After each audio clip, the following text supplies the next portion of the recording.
You guys know that I am big into World of Warcraft's Season of Discovery. I think it's been one of the best things World of Warcraft has produced in a long time, and I've been thoroughly enjoying it, and still have been. There's been a bit of a break recently, but that hasn't stopped me. I've continued raiding, trying to get my BIS items, trying to get ready for level 60. It's just around the corner. So let's see what's going on in the World of Warcraft Phase 4 sod. Let's see it.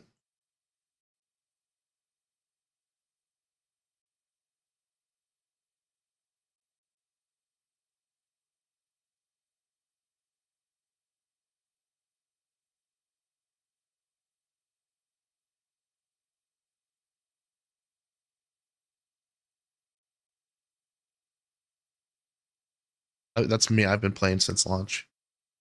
Me, dude.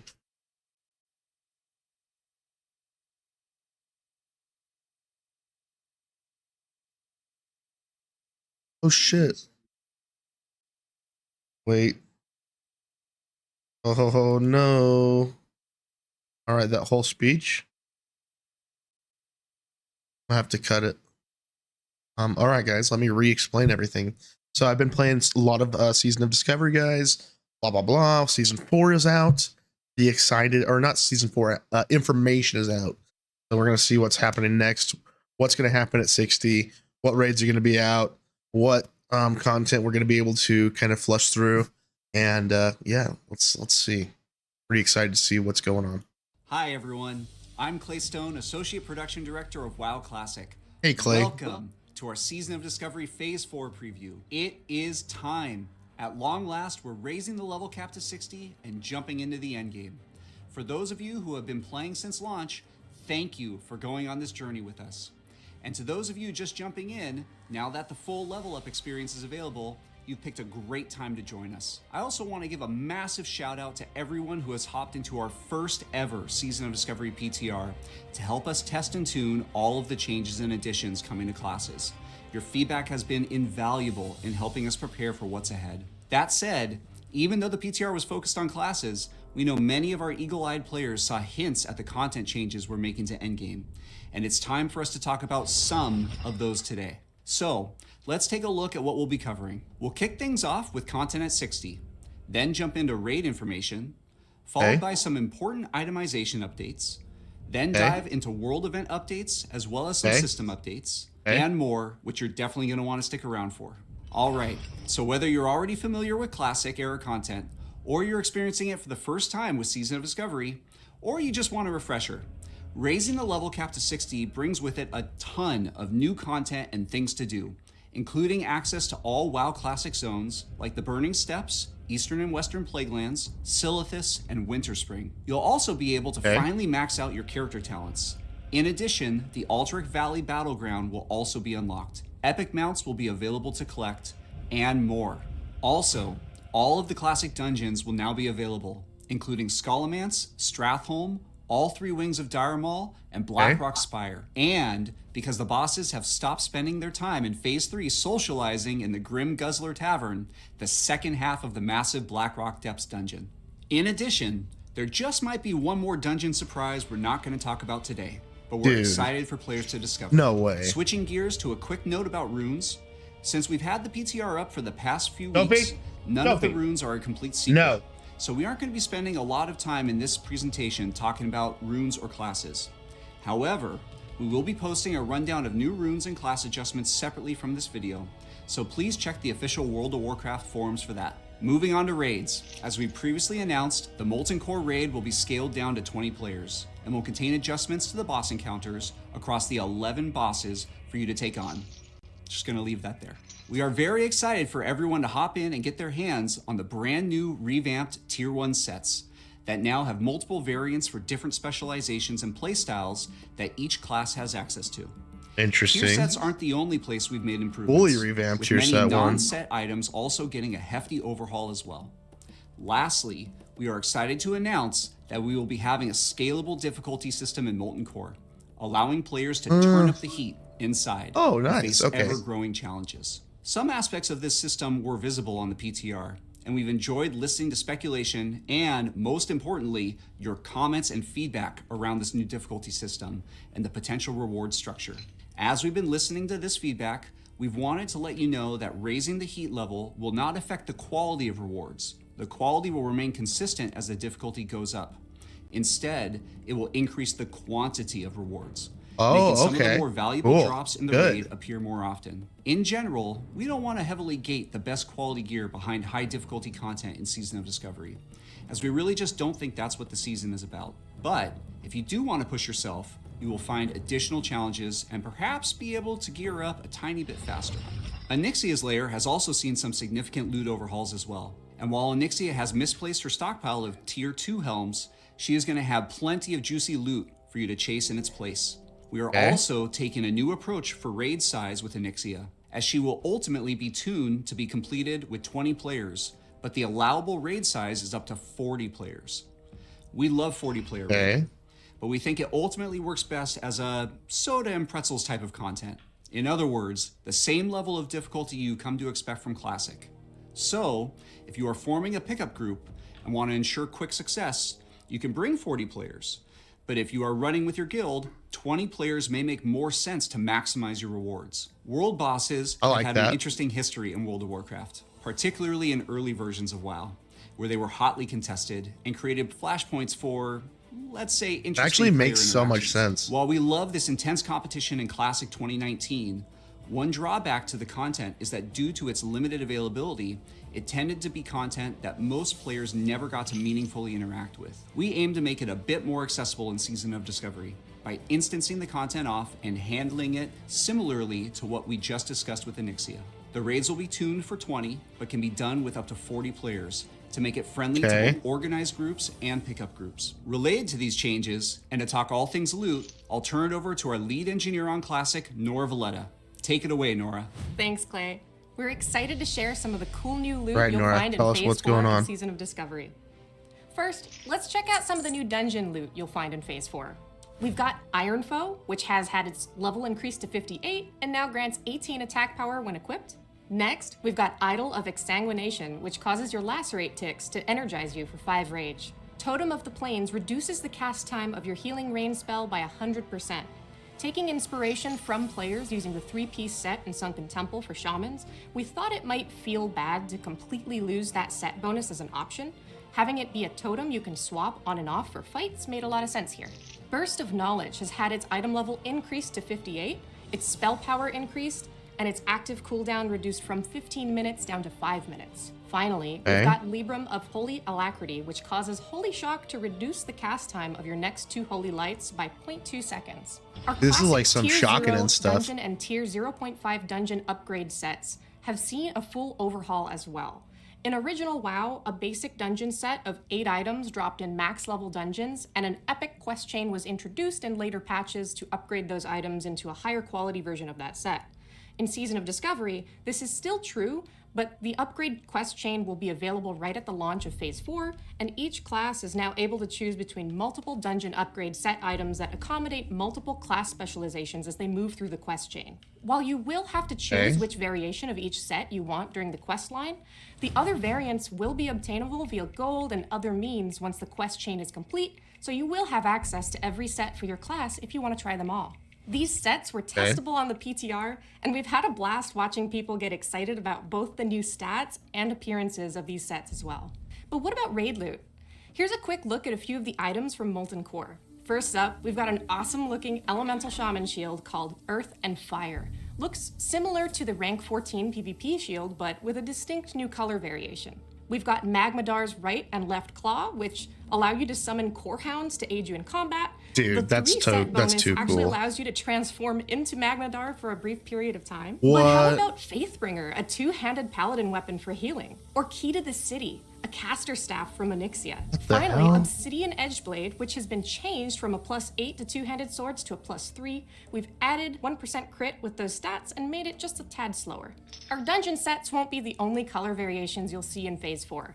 Here are some of the cool Tier 1 color variations we've got coming soon. Next, why don't we spend a few minutes talking about world events? The Blood Moon is not seeing any major adjustments for Phase 4 and will not be a vector for new items or player power. but it will continue to happen on its normal timer. We wanted to mention this because we are nearing level 60, which means that players will soon have access to the highest level PvP rewards, and many players will be ranking up to get them. In order to help with the honor gain process, we're introducing a new Blood Moon currency in Phase 4. When the new currency is introduced, Bloodstained commendations will have had their cost reduced from 1 silver coin to 25 copper coins. We envision Blood Moon carrying on as an evergreen supplement to the normal PvP honor ranking process. If you'd like to interrupt your BG queues for a bit of quick, chaotic world PvP, my favorite, you and your group can venture into Stranglethorn Vale during the Blood Moon and supplement your honor farm. Next, we're making some significant adjustments to Nightmare Incursions, shifting the mission quests over to a simpler daily quest format. We really love the overall theming of Nightmare Incursions, but think these adjustments will help make them feel like an optional supplement to normal leveling, rather than the be-all, end-all leveling activity for all new characters. As a result of this format change, we are also planning to tone down the difficulty of some of the creatures within Nightmare Incursions to make these quests a bit more solo-friendly. The experience gained from these activities will cap out at level 53 as well, but the quests will remain available through level 60, should you desire to earn a reputation. Overall, we learned a lot of great lessons for Nightmare Incursions, which we plan on carrying forward for any potential future events. And speaking of future events, for Phase 4's outdoor event, we've taken a few of the lessons learned from previous events and are applying them to a new, more lightweight outdoor event, the Black Rock Eruption. This event will occur every 2 hours and see additional spawns, daily quest content, opportunities for reputation gain, and increased honor rewards from World PvP. Outside of Blackrock Mountain, the forces of the Fire Lord are wreaking havoc.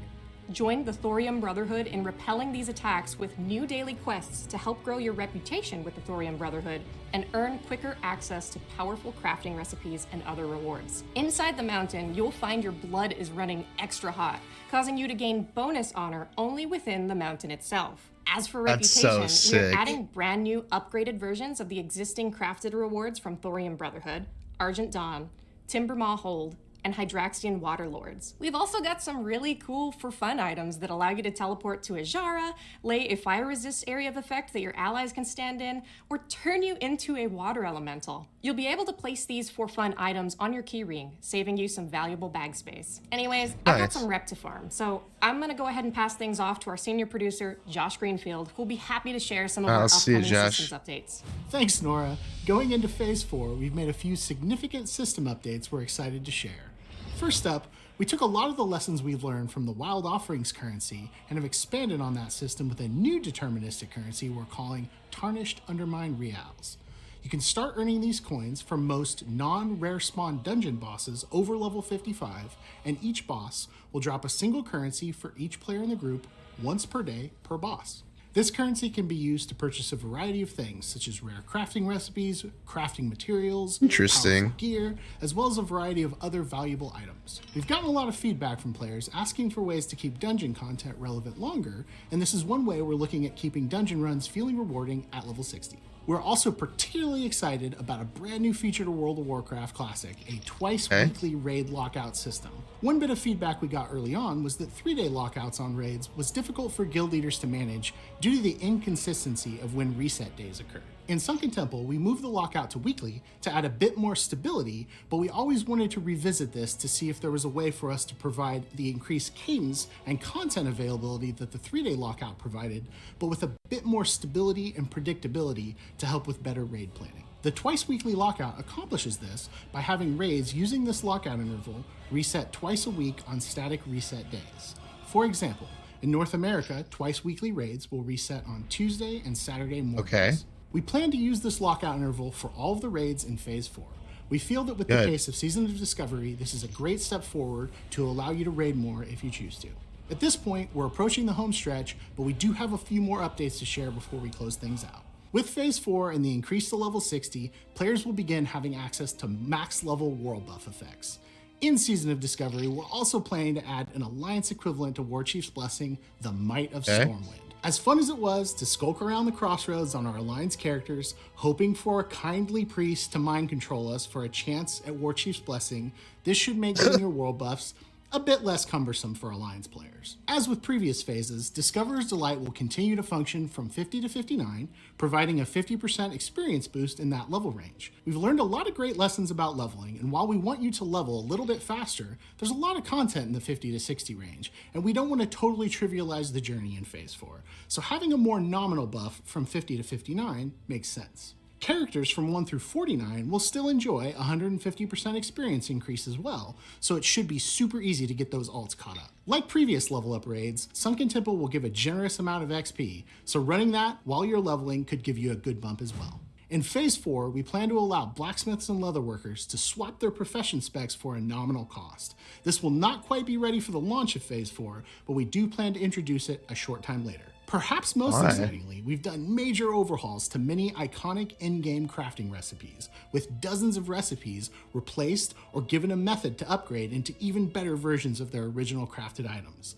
First up, we've got the refined Hammer of the Titans, a two-handed mace with 2.0 speed that has a very hefty amount of feral attack power. It also retains its classic 3-second stun proc, which will now proc in druid forms. And who could forget the iconic Arcanite Reaper, newly upgraded and refined into a 4.0 speed powerhouse with improved stats and a very fancy new classicified glow. These are just two examples out of many iconic crafting recipes to receive major glow ups in Phase 4, so get out there and get crafting. Looking to the raid release schedule, in a departure from previous phases, we've decided to space out the unlock of raid content following launch. Azergos and Kazakh will go live 1 week after launch, with Molten Core and Onyxia the week after that.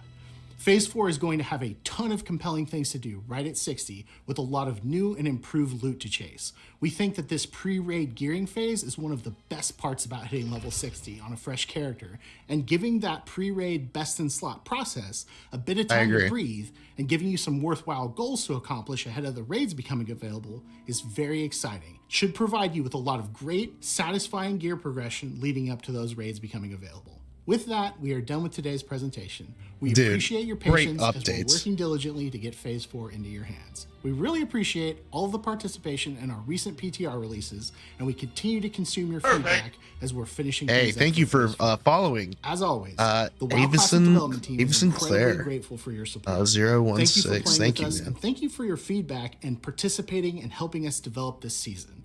We'll see you again when Season of Discovery Phase 4 goes live on July 11th, 2024. Hell Thank yeah. you and goodbye. I'm excited for that, man. Very excited for Phase 4. Very excited. I need to get my my warrior leveled up. Although I still have a bunch of stuff I need to do on my paladin. I still don't have any I think I'm still 271 mining. I need to go finish that up, and that's going to be a little bit of a pain in the butt. You know what? Thank you. Anyways, I don't need any art done at the moment, but appreciate you reaching out. Let's see. All right, I was going to play some. Let's see. Yeah. Let's see if Genji still wants to play, or Genja.